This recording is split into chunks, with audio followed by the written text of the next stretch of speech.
So yun guys, papunta kami ngayon sa Igorot Kingdom. Commute lang kami. Tingnan natin kung makakarating kami doon through commute from Strawberry Farm. Bumaba kami dito sa may Jollibee La Trinidad. Tapos sasakay kami ng jeep dito Palonglong. Pagdating doon ay magta-taxi kami. Samahan nyo kami sa commute namin.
Bakit ka doon sumaka? May pasta ko yung amo.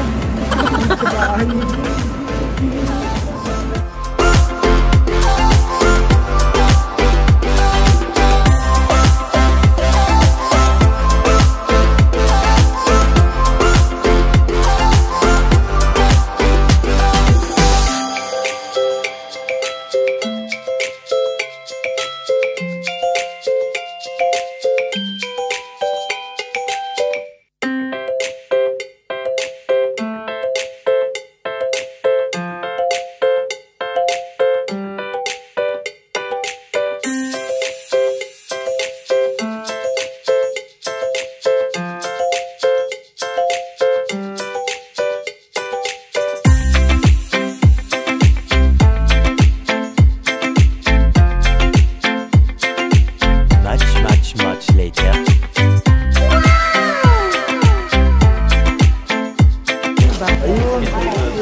God,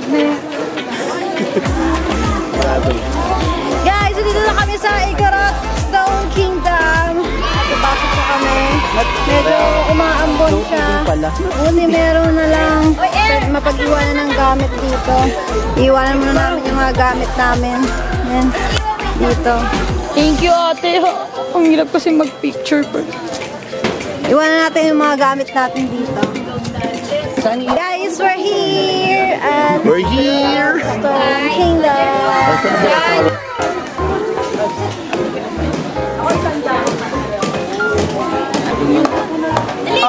Look, baby, say na. Slow, 1, 2, 3, one more. 1, 2,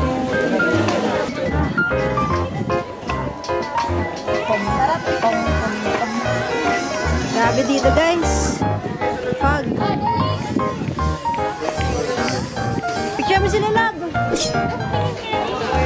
Parang hindi dito yung pinunta natin.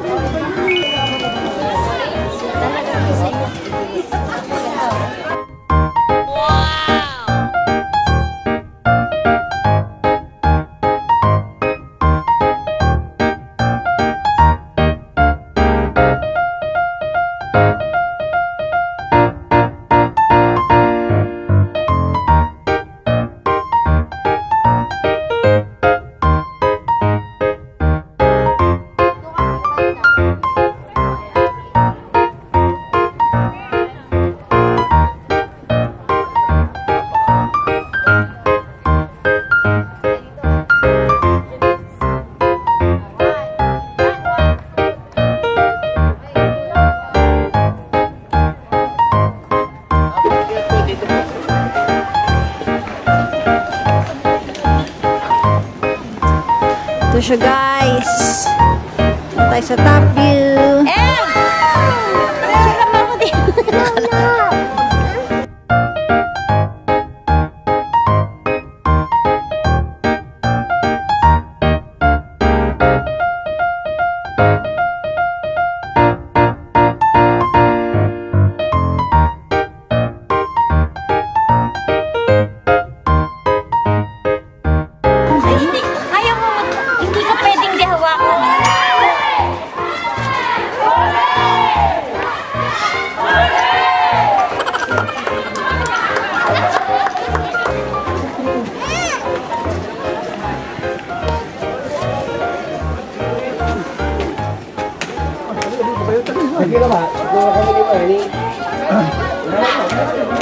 Up! Isa na tayo sa top. Tuk-tuk na tayo, guys.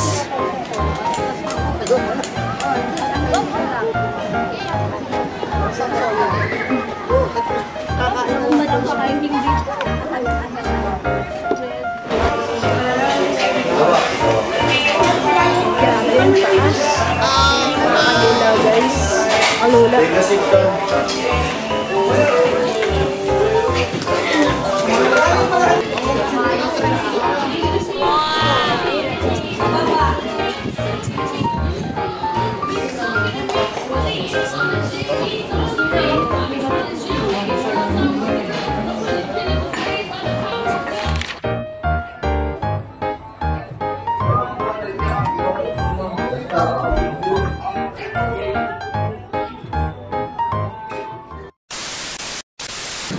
So ayun guys, kakauwi lang namin ng bahay from Igorot Kingdom.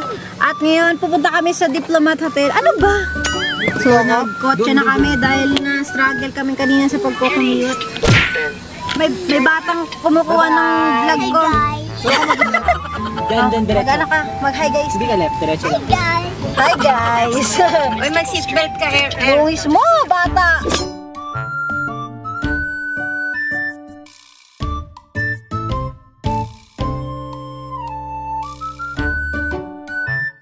Ano ba? Tingnan mo nga, kung ano saan tayo. Ayan na yun, mami. Yan mismo Ay, ito harapan ba? nyo. Oo. Yan na nga eh. O, anong meron dito? Pasyalan din siya. 35.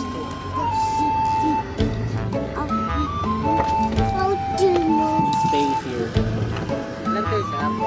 Apat. Apat lang kami lang. 75. So ayun, nandito na nga kami sa Diplomat Hotel. Wala namang kakaiba dito. Ano lang siya. Marami lang mga horror story.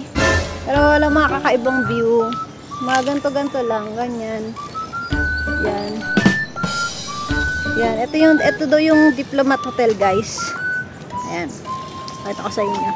Yan, ayan daw siya. Okay. Yan ang Diplomat Hotel. Hotel nga to dati. No, dating hotel to, no? Hindi namin alam yung history nung... Haunted landmark in a historical site. Oh, yun, haunted landmark Yung daw jacket siya mo. sa historical. Ito, meron tayong Google dito. 1911 daw siya tinayo Tapos, ng mga Dominican priest. During World War II, ginamit siya para sa mga parang yung nagtatago ng mga sibilyan at mga pare. Tapos yun, binobomba yung mga lugar na to. Tapos maraming namatay dito. so yun pala yung istorya ng Diplomat Hotel na to, guys. Marami daw mga namatay. Kaya maganda sana yung lugar, no? Kung hindi maraming namatay. Nito. Kaya yan, hindi na ginawang hotel. Ano kasi ito yung ginera, Mi? Hindi nga pasin yung mga aura-aura na yan. Siyempre, tayo nasa Baguio. Alam, mapuntahan natin yung mga lugar dito. Kasi sayang naman guys kung hindi mapuntahan, di ba? Agree ba kayo? Hindi siya masayang puntahan. Pero dahil marami lang pumupunta, yan. Kaya pinuntahan natin. Doon tayo sa Ten Commandments. Doon tayo sa Ten Commandments. Ito. Ito na ba? Ano yung the 10th commandments of God? Guinness World Record. Bakit siya naging world record dito? Pinakamalaking 10 commandments. So, ayun. Dito ulit tayo sa entrance. Yan lang pala yun. Ito pwede dito, boss. Tayo kayo dyan, alam. Brad! Pwede dito. Pwede na sa loob. Pwede naman sisilip. Brad, meron pa isang sa na. Ito na ba yan? Dito Baguio lang dito. Ang ano nila yung church na. Wala naman mami, loko mo kami.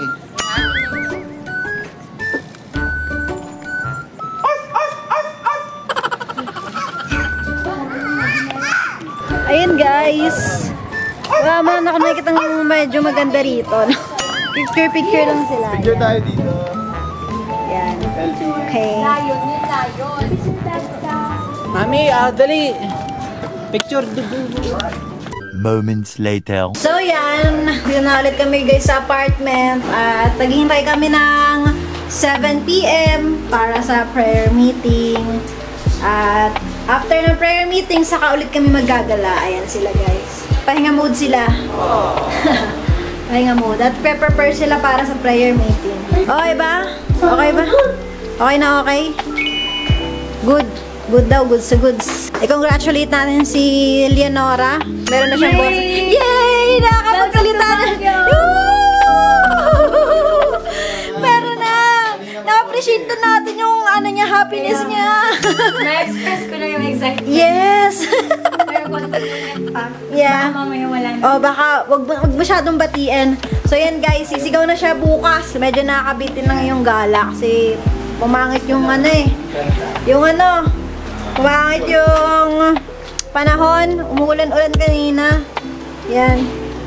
So yun guys, dinner muna kami. Ano? Yan. Tapos sila magluto, dinner muna kami.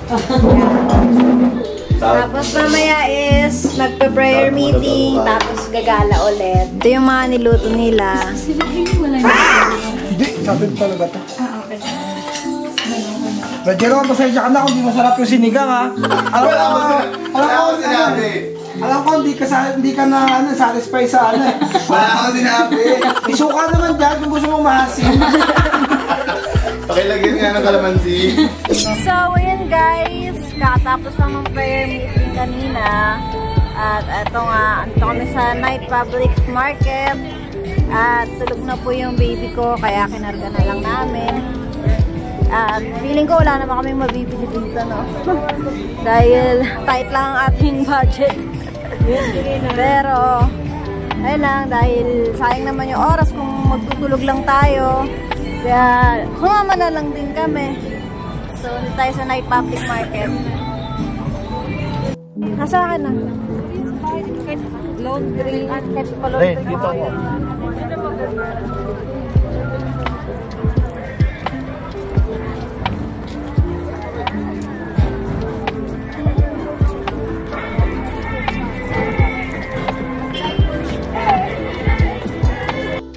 So, yun guys, pabalik kami ngayon. Dahil tulog na si Zayna, wala naman din talaga kaming bibilhin dito. Kaya nagdesisyon na kaming bumalik na lang nung tinutuluyan para makapagpahinga na rin. Pero, syempre, dahil dala namin yung Kia, hanapin muna namin yung... hanapin muna namin guys yung Session Road bago kami umuwi. Pag napagpa-picture na ako, okay na ako guys. Hindi na kami umuwi. So, let's go.